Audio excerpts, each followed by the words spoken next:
Hechos, capítulo número 17, a partir del versículo número 1,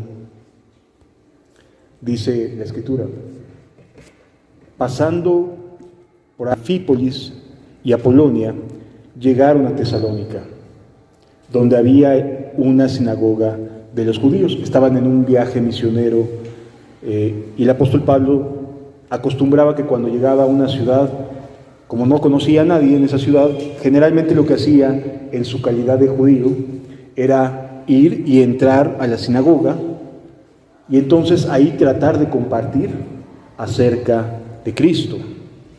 Y dice la Escritura en el versículo 2: y Pablo, como acostumbraba, fue a ellos y por 3 días de reposo discutió con ellos. Imagínense, 3 días de reposo son 3 semanas. O sea, estuvo durante 3 semanas discutiendo, tratando de compartir el Evangelio. Versículo número 3.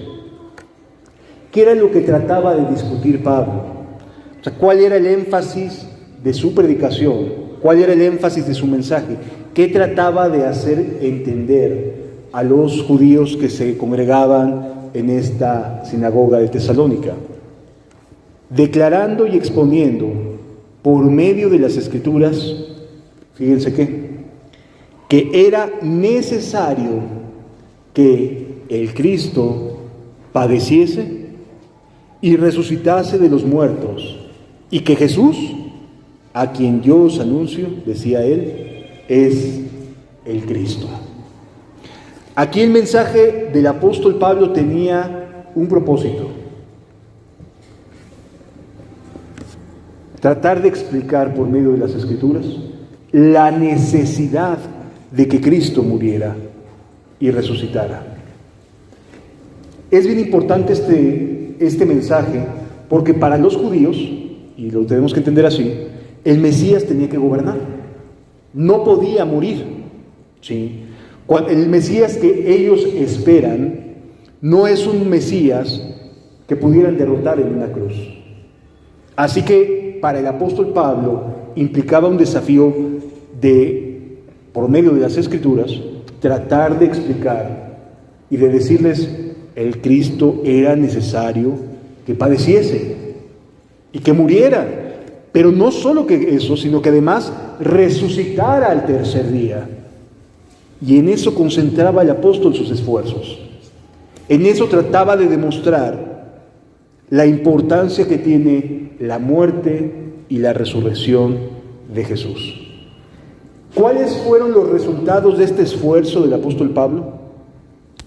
Nos dice la Escritura, el versículo 4. Y algunos de ellos creyeron, no todos los judíos, algunos de ellos creyeron y se juntaron con Pablo y con Silas. Y de los griegos piadosos, gran número, y mujeres nobles, no pocas. ¿Qué sucede cuando se habla, se explica conforme a las Escrituras? Que es necesario y era necesario que el Cristo padeciese y resucitase de entre los muertos. ¿Por qué es tan importante esta doctrina entre los cristianos? Porque es el sustento y la base necesaria para la transformación de las personas.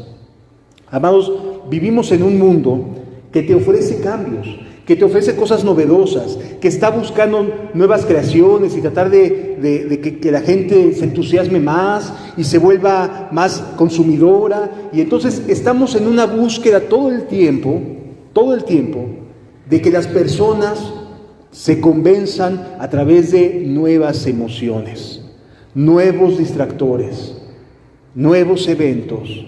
Todo el tiempo este mundo está entregado a buscar que tú te vuelvas un consumidor apasionado del producto. Así de sencillo. Y eso no solo en términos de mercadotecnia, de un producto, de un alimento, de algo embotellado, no, se refiere a todo. Las congregaciones en muchos sentidos hoy en día hacen esfuerzos notables por captar la atención de los asistentes, de los que oyen, a través de la mercadotecnia, a través de la emotividad. Pero aquí vemos cuál es la esencia de la predicación del apóstol Pablo, que generaba cambios. Sí es cierto, solo algunos de los judíos decían, bueno, yo quiero conocer, a mí me interesa que conozcan acerca de Cristo. Sí me gustaría que conocer acerca de Jesús. Pero lo que llama mucha atención es que aquellas personas que no conocían nada, como los griegos piadosos que menciona, y mujeres nobles, no pocas, fueran los que más se interesaran en escuchar. ¿Sabes por qué? Por lo que leíamos hace ratito, de que el corazón de un pueblo se puede endurecer. Y entonces resulta más sencillo que una persona que no ha escuchado nada acerca de Cristo, su corazón sea hecho más tierno, más fácil de poder entender su necesidad real, que cuando llevamos muchos años caminando, asistiendo a una comunión, a una comunidad, a una congregación, el corazón de una persona que escucha continuamente, pero que no está viviendo en la presencia de Dios, lo único que pasa es que se hace más duro. Se hace cada vez más creyente de que es buena persona, porque ya lleva mucho tiempo, o porque lleva años, o porque asiste, etc. El corazón que no está disfrutando de la presencia de Dios, pero que asiste a una congregación, se endurece, se vuelve duro, se hace piedra. Y entonces resulta que solo algunos pueden entender el precioso y valioso mensaje de la salvación de Cristo en la cruz y su resurrección. En cambio, pareciera que hay más necesidad, más avidez, más hambre en aquellas personas que saben que no tienen nada sobre el cual sostenerse, que no tienen buenas obras detrás de ellos, porque simple y sencillamente se presentan como pecadores y dicen: Señor, yo no tengo nada bueno, haz algo por mí, lléname de tu presencia, te necesito. La diferencia muchas veces por las cuales la gente que tiene más necesidad, que sufre alguna enfermedad, que está mal de salud, que tiene problemas y sufre dificultades en la vida, se vuelven más sensibles, es justamente porque no tienen nada de dónde agarrarse. Y entonces buscan al único Dios. Y la buena nueva es que Dios responde a esa necesidad. Fíjense cómo esto sucedía, y lo describe claramente el Evangelio de Mateo en su capítulo número 4. Antes del Sermón de la Montaña, Jesús había estado predicando, Mateo capítulo número 4, y vamos a entender un poquito de lo que el ministerio de Jesús producía en aquella época. Mateo capítulo número 24, a partir del versículo 23. Y recorrió Jesús toda Galilea. O sea, Jesús ya había estado predicando antes del Sermón de la Montaña. El Sermón de la Montaña no es el primer sermón que da Jesús, entendámoslo. Ya había estado trabajando. Es el primer sermón que registra Mateo, porque considera importante dejarlo escrito. Pero Jesús ya había estado recorriendo Galilea. Y dice: enseñando en las sinagogas de ellos y predicando el evangelio del reino y sanando toda enfermedad y toda dolencia en el pueblo. ¿Sí? ¿Qué era lo que Jesús hacía?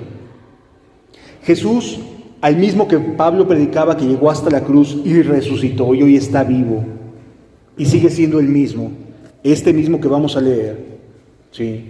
Este Jesús es el que necesitamos conocer. Él recorría Galilea y predicaba en una sinagoga, pero no solamente hablaba, sino que además anunciaba el reino de Dios. Pero no solo eso, sino que además sanaba enfermedades. Y este es el Jesús resucitado en el cual creemos, que sigue haciendo su buena voluntad en nuestras vidas, que sigue ayudando, que sigue sanando, que sigue en Él hay vida y sigue haciendo su buena voluntad, predicando el reino de Dios y sanando toda enfermedad y toda dolencia en el pueblo. ¿Qué es lo que se difundió de la fama de Jesús? ¿Su buena predicación? No. Dice, y se difundió su fama por toda Siria y le trajeron a todos los quienes, a los enfermos, dice, y le trajeron todos los que tenían dolencias, los afligidos por diversas enfermedades y tormentos, los endemoniados y los lunáticos y paralíticos, y los rechazó. No dice así, ¿verdad? Dice, los sanó a todos. Y uno diría, bueno, pero pues nada más algunos, yo no me lo merezco. Fíjense lo que dice el siguiente pasaje. Y le siguió mucha gente de Galilea, pero no solo de Galilea, sino de Decápolis, pero no solo de Decápolis, que eran ciudades extranjeras a los ojos de los judíos. Gente también de Jerusalén, de Judea y del otro lado del Jordán. Es decir, no solamente ayudaba a su pueblo, sino ayudaba a todo aquel que se acercara necesitando de ayuda. Sí, a todo aquel. Oye, es que mi vida pasada es un caos. Sí, pero hay una oportunidad de que vuelvas a empezar. Sí, has cometido muchos errores. Es verdad, si volteas hacia atrás, cosa que normalmente el ser humano no le gusta hacer, mirar hacia atrás, verás la estela de dolor que tus decisiones te han acarreado a ti y a la gente que te ama, a la gente que está cercana. Es cierto, tu vida, mi vida, no es mejor que la de nadie. Todos llegamos a los pies de Jesús por necesidad. Todos. Distintas necesidades, distintas motivaciones, pero en todos los sentidos llegamos hasta aquí con un propósito. Y tú no estás aquí por casualidad, ¿no? No es que hayas tomado hoy en la mañana el día de, no, pues hoy sí me lanzo, hoy sí voy. No, Dios, el Dios que aquí está narrado y que sigue vivo, es el que te trajo. Sí. Y Él es el que te va a responder. Aquí no se trata de el ser humano que puede estar hablando el día de hoy. Aquí de lo que se trata es de que la presencia de Dios hable por sí misma. Así de sencillo. Mira, cuando Moisés estaba pidiéndole a Dios, por favor, ayúdame, por favor, quiero ver tu gloria, Señor, por favor, sácanos de este lugar, pero que sea con tu presencia. Dios le responde lo siguiente, y vamos a Éxodo capítulo 34, porque ahí se nos narra este encuentro especial que tiene un hombre que había vivido 80 años en Egipto, que era príncipe, que estaba acostumbrado a los lujos, y que después empezó a vivir como pastor y de ovejas, y se casó, tuvo hijos, etcétera, pero que ha llevado una vida relativamente cómoda. Sí, relativamente agradable. Este hombre hablaba muy mal, tartamudeaba. Era una persona que tenía problemas de lenguaje. La oratoria no era lo fuerte para él. Él tenía problemas físicos en su lengua y realmente no podía hablar bien. Y tú dices, por favor, que una persona con problemas en su lengua vaya a dirigir a cientos de miles de personas no es nada alentador. Diríamos, imagínate que alguien está al frente de toda una nación y que no sepa comunicarse, que no pueda comunicarse por un problema físico. Sí. Pero es ahí donde vemos que la presencia de Dios hace la diferencia. Es todo lo que necesitamos cada uno de nosotros. Éxodo capítulo 34. Nos dice Dios lo siguiente: y Jehová dijo a Moisés, alístate 2 tablas de piedra como las primeras, y escribiré sobre esas tablas las palabras que estaban en las tablas primeras que quebraste. A lo mejor no te lo recuerdas, pero cuando Moisés sube y le recibe los 10 mandamientos, a lo mejor algunos habrán visto las películas de los 10 mandamientos. Bueno, él sube, recibe de parte de Dios 2 tablas talladas por Dios mismo y en ellas escritas los 10 mandamientos, Y cuando baja se encuentra con un pueblo que está hecho un caos. Y entonces él en su celo, dicen, ¿saben qué? No son dignos de recibir las buenas palabras de Dios, de ser guiados por Dios. Es lo que les está diciendo. No son dignos de ser guiados por Dios. Y agarra y avienta las tablas y estas se quiebran. La piedra se rompe y las tablas quedan hechas pedazos.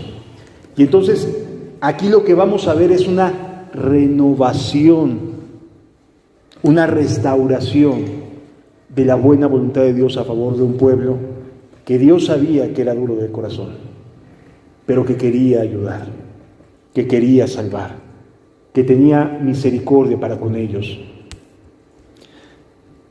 Dice el versículo 2, prepárate pues para mañana y sube de mañana al monte del Sinaí y preséntate ante mí sobre la cumbre del monte. Y no suba hombre contigo, ni parezca alguno en todo el monte, ni ovejas ni bueyes pastan delante del monte. Y Moisés alisó dos tablas de piedra como las primeras, y se levantó de mañana y subió al monte del Sinaí, como le mandó Jehová, y llevó en su mano las dos tablas de piedra. Y Jehová descendió en la nube y estuvo allí con él, proclamando el nombre de Jehová. ¿Qué era lo que estaba sucediendo? El pueblo ya no estaba enfiestado, ya no había becerros de oro en este momento. Habían entendido que le habían regado, que habían llevado malas cosas, que su vida no era para nada lo que ellos pensaban y que necesitaban de la presencia de Dios. Necesitaban que su corazón se derritiera. Y es lo que Dios vino a hacer con cada uno de nosotros el día de hoy.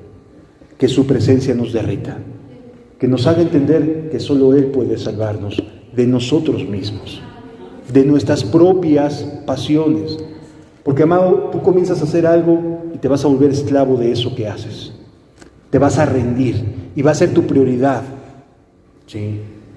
Y entonces te vas a volver esclavo de aquellas cosas que en poco tiempo o a mediano plazo te van a causar problemas. Desciende la nube de Dios y el pueblo, ¿cómo estaba en el capítulo anterior? ¿Se acuerdan? En luto. O sea, no estaban contentos, no estaban alegres, no estaban enfiestados. Decían, no, yo necesito la presencia de Dios y yo me voy a mantener calladito porque yo quiero que la presencia de Dios esté en mi vida. Porque no me interesa ir y tener terrenos que me voy a tener allá en Canaán si Dios no me va a ayudar a saber cómo administrarlos. Vengo saliendo de la esclavitud de Egipto. Me enseñaron a hacer ladrillos y eso es todo lo que sé hacer. Ladrillos y obedecer, eso es todo lo que sé hacer. Lo único que me enseñaron los egipcios fue obedece. Y entonces ahí me tienes haciendo los ladrillos y ahí me tienes yéndolos a colocar, etcétera, etcétera. A eso se dedicaban. No sabían hacer otra cosa. Era un pueblo que había salido de esclavitud y lo único que sabía era que conocían el látigo, la obediencia y el ladrillo con paja. Arar terrenos no era lo suyo. Tomar y administrar unos terrenos no era lo suyo. Necesitaban de la presencia de Dios, porque de otra manera no podrían saber cómo ser una nación independiente. ¿Sí? Y la presencia de Dios era necesaria para poder ser independiente. El ser humano quiere siempre esa independencia, ¿cierto? Pero cuando la tiene no sabe qué hacer con ella. Va al día a ver qué pasa. Va a los golpes, ¿no? A ver qué sucede, a ver si me va bien. Bueno, el pueblo entendió que no quería ir al día tratando de ver si en esta sí me sale bien algo sí me sale correcto. No, estaba esforzándose y quería que la presencia de Dios estuviera con ellos. No sé cómo enfrentar la vida, Señor. No sé cómo enfrentar la vida. Te necesito. Dice el versículo número 6. Y pasando Jehová por delante de él, proclamó. ¿Quién proclamó? Jehová. O sea, Dios le anunció a Moisés su carácter. Dios le estaba diciendo cómo era él. Y así es como se describe Dios a sí mismo. Y pasando Jehová por delante de él, proclamó: Jehová, Jehová, fuerte, más que todo, y misericordioso y piadoso. ¿Cuáles son las características que Dios le estaba proclamando a Moisés? Que era fuerte, que era misericordioso y piadoso. ¿Qué otras características le estaba anunciando Dios? Tardo para la ira y grande en misericordia y verdad. Es decir, Él te trajo porque está siendo tardo para la ira y grande en misericordia y verdad. Pero de ninguna manera, dice versículo 7, que guarda misericordia a millares, que perdona la iniquidad, la rebelión y el pecado. Así es Dios. Es un Dios que te va a perdonar, es un Dios que te va a sustentar, es un Dios misericordioso. Pero ojo, y que de ningún modo tendrá por inocente al malvado. Si tú quieres permanecer viviendo lejos de Él, no te va a tener ningún tipo de condescendencia. Te va a tomar por malvado. ¿Sí? Y no tendrá por inocente al malvado. No va a pensar de ti que eres inocente, sino que va a decir, a pesar de que soy misericordioso, piadoso, tardo para la ira, grande en misericordia y verdad, a pesar de que hace misericordia a millares, que perdona la iniquidad, el pecado y la rebelión, aún así, no deseas conocerlo y que su presencia vaya contigo. Porque la diferencia entre recibir ese bello don de la misericordia de Dios y ser malvado y ser tenido por culpable no es nada agradable, ¿verdad? Necesitamos de la presencia de Dios. Sí. Necesitas que Dios esté en tu vida. No solo que agregues a Dios a tu manera de pensar, sino que Dios se convierta en el verdadero Señor para ti. Así de sencillo. ¿Podemos tener conocimiento de Dios? Sí. Puedes aprenderte toda la Biblia. Yo conozco maestros de filosofía que tienen dentro de su cátedra la obligatoriedad de enseñar a leer la Biblia en términos filosóficos exclusivamente, no para creerlos, sino nada más porque tiene que enseñar dentro de la materia de filosofía acerca de la Biblia, ¿sí? Pero de ninguna manera cree. Cualquiera puede leer la Biblia, cualquiera puede decir un rezo o orar, pero amado, que la presencia de Dios esté sobre ti, eso es muy distinto. ¿Sí? Y Dios te trajo porque quiere que entres en su pacto. Quiere mostrarte esa misericordia y buena voluntad. Quiere borrar tu pasado. Quiere borrar lo que estás haciendo o lo que has visto atrás que la has regado. Yo pregunto una cosa: ¿cuántos no anhelaríamos tener una nueva oportunidad en el mundo? Todos. Tú pregunta, agarra a una persona en la calle, oiga, si tuviera una máquina del tiempo, ¿le gustaría regresar hacia atrás y corregir las cosas que hizo mal? Todo el mundo te va a decir, por supuesto que sí. Bueno, no puedes regresar en el pasado, todavía no se inventa, ni se va a inventar. Pero lo que sí es cierto es que puedes empezar de nuevo a partir del día de hoy. Puedes, porque la presencia de Dios está en ti, cambiar rotundamente tu futuro. Pero además no solo eso, puedes evitar que tu pasado te esté correteando. Puedes hacer que tu pasado te deje de estar acusando.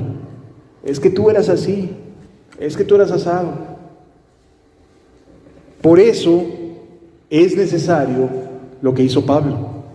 Necesitamos que Cristo sea manifestado en la cruz. ¿Por qué tuvo que morir Jesús? Sí. Para que la presencia de Dios fuera sobre cada uno de nosotros. Porque, amado, Dios no tiene por inocente el que es culpable. No lo tiene. Pero también es perdonador, lo estamos leyendo. También es perdonador. Ahora, Él es justo.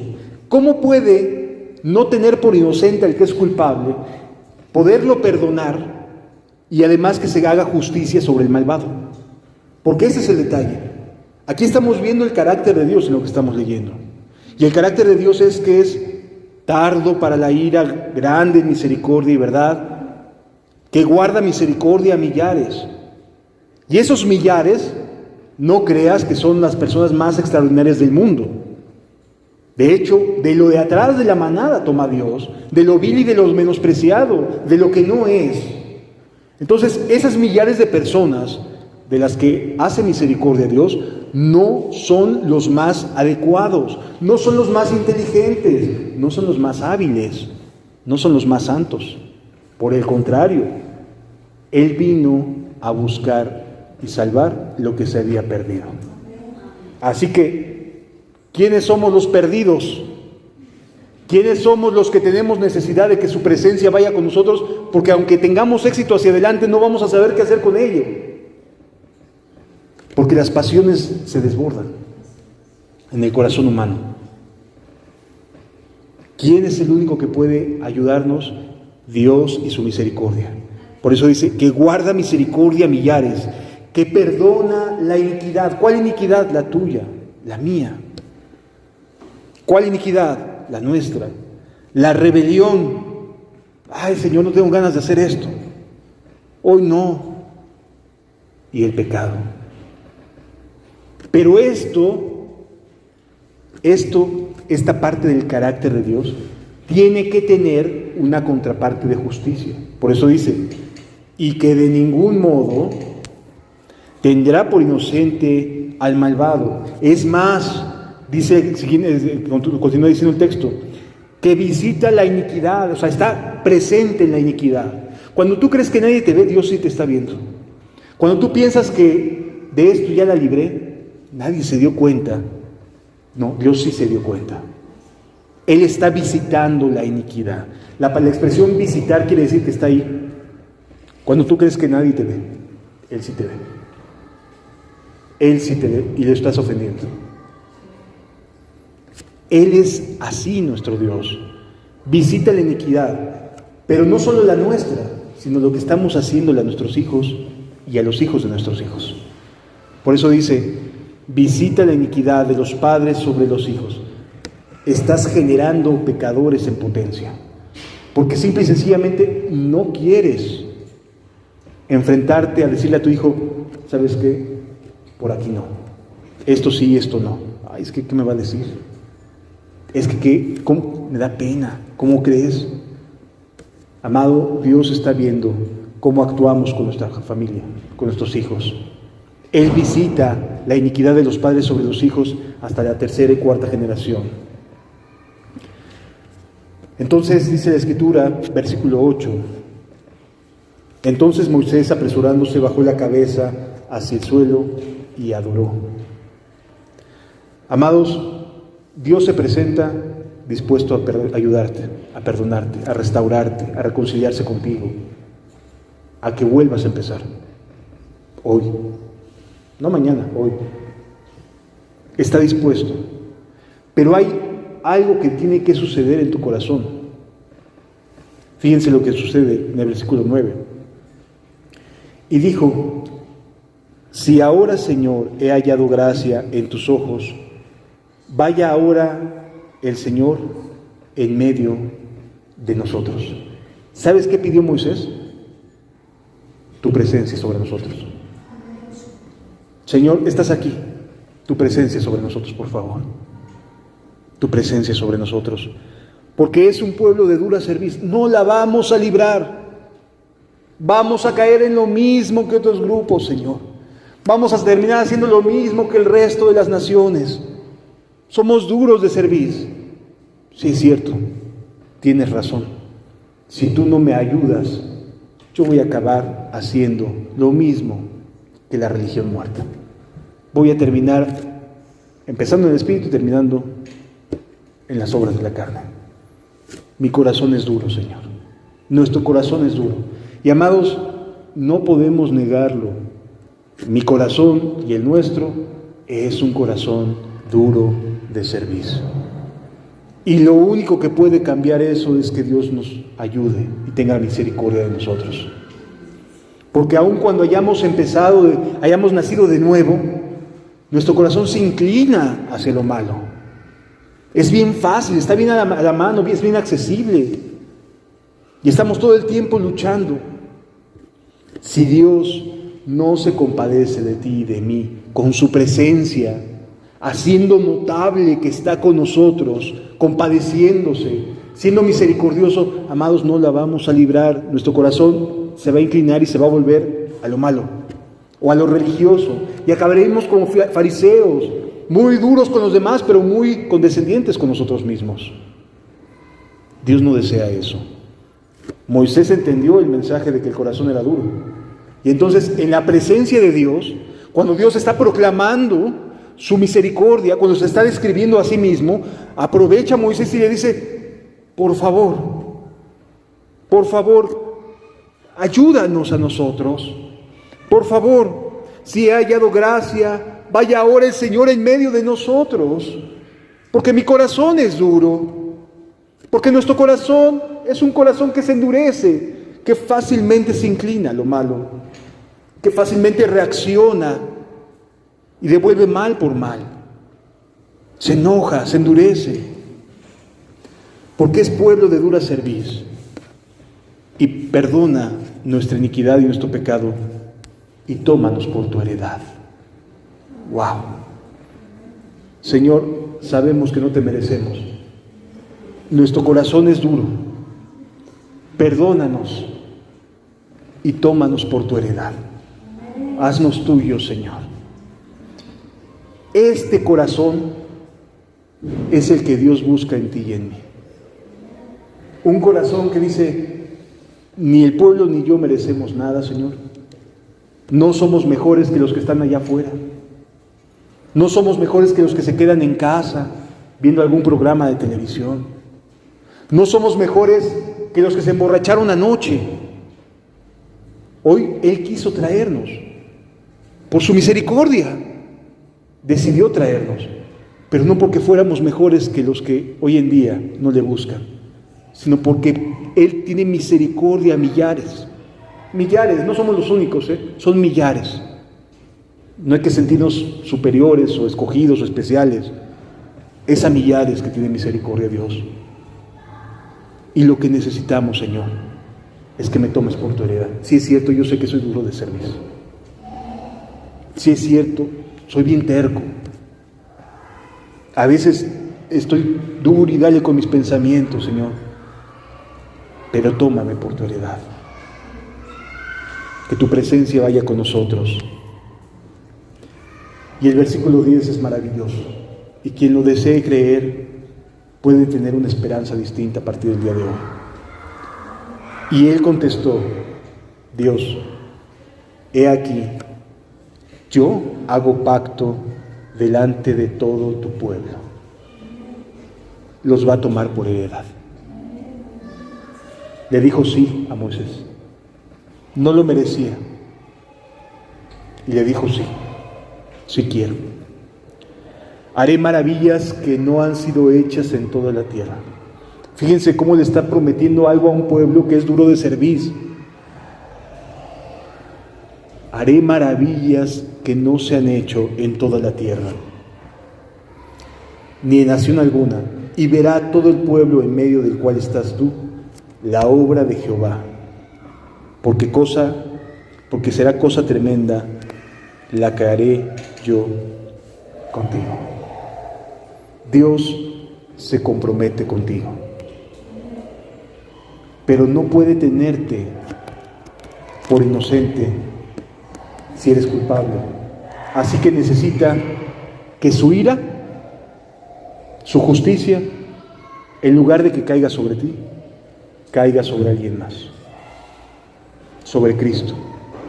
Cuando Jesús viene a la tierra, y esa es la parte que el pueblo judío no puede entender hoy en día, y ojalá y tu corazón se abra para entenderlo. El pueblo necesitaba que la justicia de Dios fuera cumplida, que la justa ira de Dios fuera derramada. Y lo que hace Cristo al venir a la tierra es que obedece y se convierte en Jesús en el objeto de la justa ira de Dios. Es decir, Dios trata a Jesucristo como debería de haberte tratado a ti. Cuando lo están golpeando, cuando lo apresan, cuando lo traicionan, esas cosas que Jesús estaba viviendo en carne propia, en carne viva, son cosas que debería de sufrir alguien que sí cometió injusticias. Pero Jesús jamás cometió ninguna sola injusticia. Sí. Y por esa razón es que Dios, al derramar su ira sobre Cristo y llevarlo hasta la cruz, hoy puede decirte: vete y no peques más. Sé libre. Tus pecados han sido perdonados. Porque Él pagó, no porque haya en nosotros un corazón bueno, sino porque Él sí lo es. Y por Él es que somos comprados. Por eso Pablo trataba de esforzarse en decir: es que es misericordioso, pero también es justo. No va a tener por inocente el que es culpable. Por lo tanto, necesita que su ira, que la justicia de Dios caiga sobre alguien. Por eso murió Cristo. Por eso Jesús tuvo que padecer. Por eso los latigazos, por eso lo golpearon hasta desfigurarlo. Un actor en una película no acaba tan desfigurado como acabó Cristo. Amados, Jesús murió para que tú y yo podamos disfrutar de la presencia de Dios. Para que se cumpliera el pacto que aquí está estableciendo Dios. Y que nos convirtamos en su heredad. Sí. Amados, Dios quiere convertirte en su heredad, en alguien especial, en su especial tesoro. Necesitamos de Él, necesitamos de su presencia, necesitamos de su buena y misericordiosa voluntad. Él no va a tener por inocente al que es culpable, pero quiere perdonarte. Y para poderte perdonar, tuvo que venir Cristo a morir por cada uno de nosotros. ¿Qué era lo que anunciaba Jesús en Mateo 4? Predicando: el reino de los cielos se ha acercado. ¿Dónde está? Estas son las buenas noticias. Te puedes relacionar con un Dios vivo y verdadero. Hay un cambio en la manera en que puedes vivir. Sí es cierto, los que salen de Egipto están acostumbrados y no saben hacer ninguna otra cosa más que ser esclavos y obedecer. Pero cuando la presencia de Dios está contigo, te relacionas con Él y Él te enseña cómo hacer las cosas desde una ventaja mucho más elevada, ¿no? Porque Él ve las cosas hacia adelante. Él conoce a lo que te vas a enfrentar el día de mañana y te puede preparar el día de hoy. Desde luego, si te dejas. Si no te dejas, que te vaya bien. Y los golpes te enseñarán que no eres nadie, que necesitamos de Dios. En cambio, si le permites a Él prepararte, por supuesto que lo va a hacer. Te ama mucho y desea hacerte bien. Sí. No solo desde un punto de vista espiritual, sino aún si tú tienes alguna enfermedad, alguna cuestión física que te estorba, que te aflige, que te hace pensar que ya no vas a salir adelante, también eso tiene solución. En Él. Quisiera leerte, para concluir, en Isaías 53. Dice la Escritura en Isaías 53.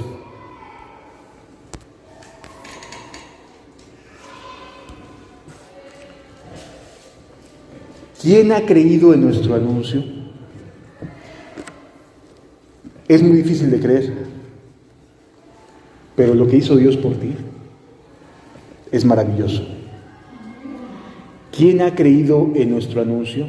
¿Y sobre quién se ha manifestado el brazo de Jehová? En otras palabras, ¿quién se atreve a creer en Él? ¿Quién se atreve a creer en lo que Él puede hacer en su vida? ¿Sobre quién se ha manifestado el brazo de Jehová? Versículo 2. Subirá cual renuevo delante de Él y como raíz de tierra seca. Aquí lo que va a hacer Dios es describir a Jesús. Subirá cual renuevo delante de Él y como raíz de tierra seca. No hay parecer en Él. O sea, Jesús no era carismático. Jesús no era alguien que pudieras decir, ay, hasta parece actor de cine, ¿no? Era un judío común como cualquier otro, con características propias de su raza. Sí. Barba negra normalmente, abundante, muy cara amplia, ¿no? O sea, Jesús no era atractivo, o sea, no podías decir, no, yo sí voy ahí porque es carismático quien predica ahí. No tenía nada de carisma Jesús. Era por la presencia de Dios, por quien era, que se hacía diferencia. No hay parecer en Él ni hermosura. Le veremos, mas sin atractivo para que le deseemos. Es decir, de Jesús tú no vas a admirar ni su porte, ni su imagen, ni cómo viste. Eso queda completamente fuera del alcance. Dios lo hizo, o Dios lo formó de tal manera que la característica externa no atrajera.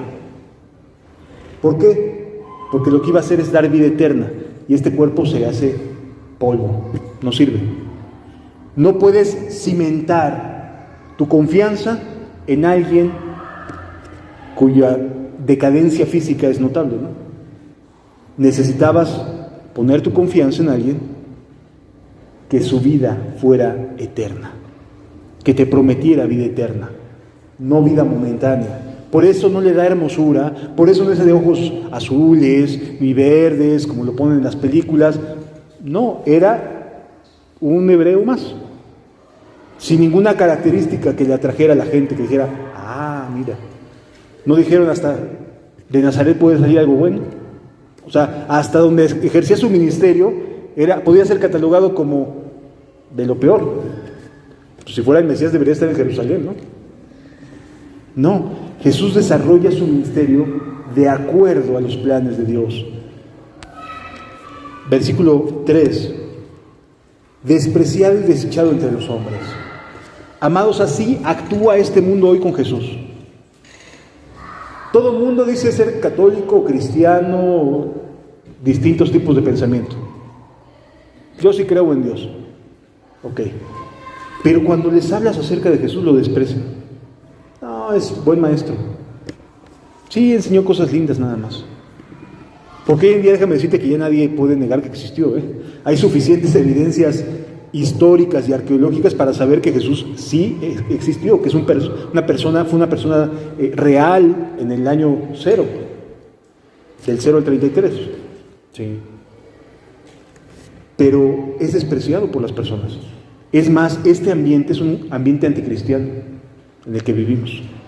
O sea, el mundo no solo lo desprecia, se burla de él, busca la manera de decirle en la cara, no quiero nada contigo. Sí. Es despreciado y desechado entre los hombres, varón de dolores. O sea, era alguien que tenía que enfrentar el dolor de la traición, de la tristeza, de las cosas que hacían en su contra, experimentado en quebranto, y como que escondimos de él el rostro. Y así fue Dios, así fue Cristo. Cuando te invitaron, a lo mejor ya tienes tiempo que te han invitado, no como que escondes el rostro, no como que le das la vuelta. Eso es esconderse de la palabra de Cristo. Como que escondimos de Él el rostro, fue menospreciado y no le estimamos. Versículo 4. Ciertamente llevó Él nuestras enfermedades y sufrió nuestros dolores. Y nosotros le tuvimos por azotado, por herido de Dios y abatido. Jesús llevó las enfermedades a la cruz también. No solo nuestros pecados, amados. Es cierto, es más importante la eternidad que genera un nuevo corazón. Pero no solamente llevó nuestros pecados, llevó también nuestras enfermedades. Mas el herido fue por nuestras rebeliones, molido por nuestros pecados. El castigo de nuestra paz fue sobre él, y por su llaga fuimos nosotros curados. Jesús sana y salva todavía. Y eso es lo que vino a hacer. Vino a sanarte, pero también vino a salvarte de ti mismo. Ese es el mensaje que hemos oído y recibido de Él. Vino a sanar y a salvar. Todos nosotros nos descarriamos como ovejas, cada cual se apartó por su camino. ¿Y a poco no, amado? ¿No has andado por tu camino desde hace mucho? ¿No has hecho lo que has querido? ¿No has hecho la vida como se te ha dado la gana? Todos nosotros nos descarriamos. Todos, sin faltar uno solo. Cada cual se apartó de su camino.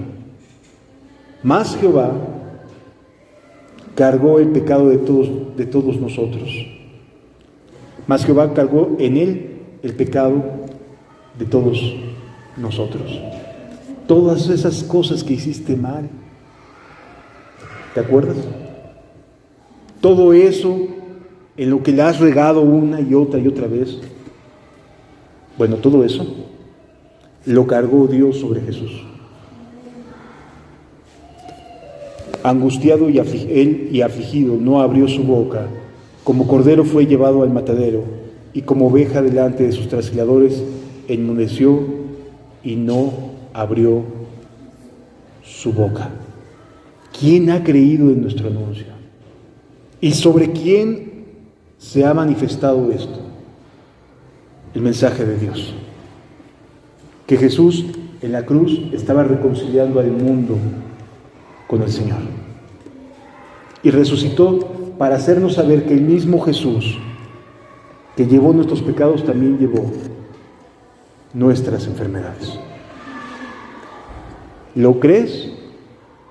¿Crees que puede Jesús llevar tus pecados, pero también tus enfermedades? Yo sí lo creo. Vamos a cerrar nuestros ojos un momento. Todos los que están cansados, vengan a mí. Todos los que están cargados, vengan a mí. Los que quieran descansar, vengan a mí y hallarán descanso.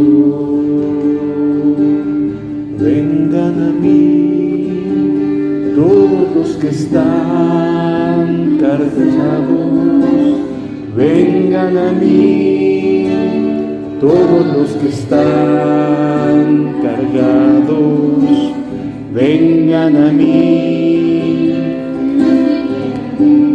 Gracias.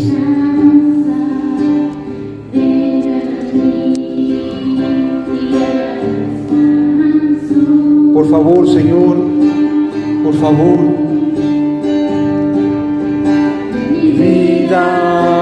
Mi vida di por ti en la cruz, mi sangre también por ti vertí,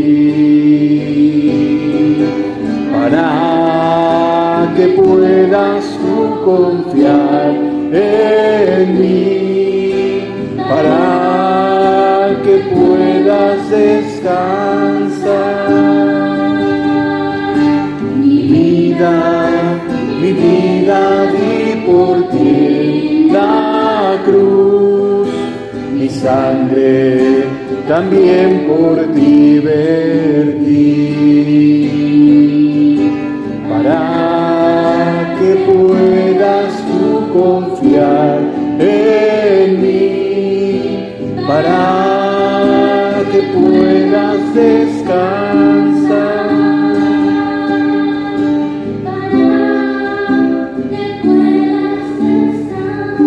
La presencia de Dios da descanso. Dios está aquí.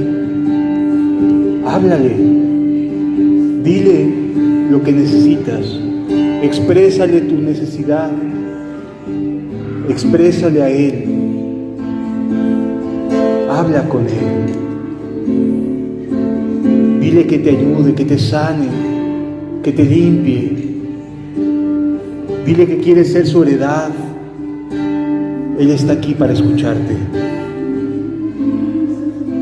Él desea escucharte. ¿Quieres volver a empezar? ¿Quieres ser restaurado?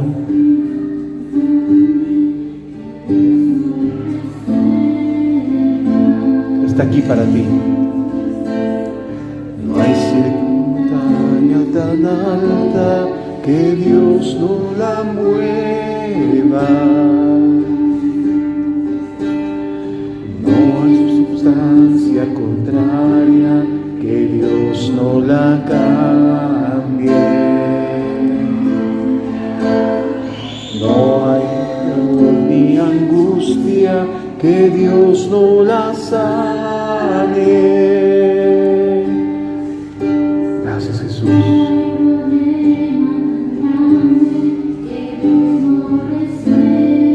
Gracias, amado Señor.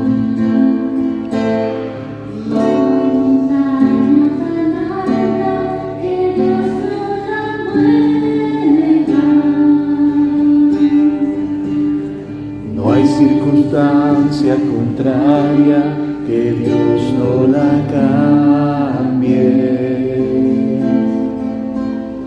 No hay dolor ni angustia que Dios no la sane. Si Él llevó las cargas del mundo sobre sus hombros, las cargas que a ti te agobian, Él las llevará.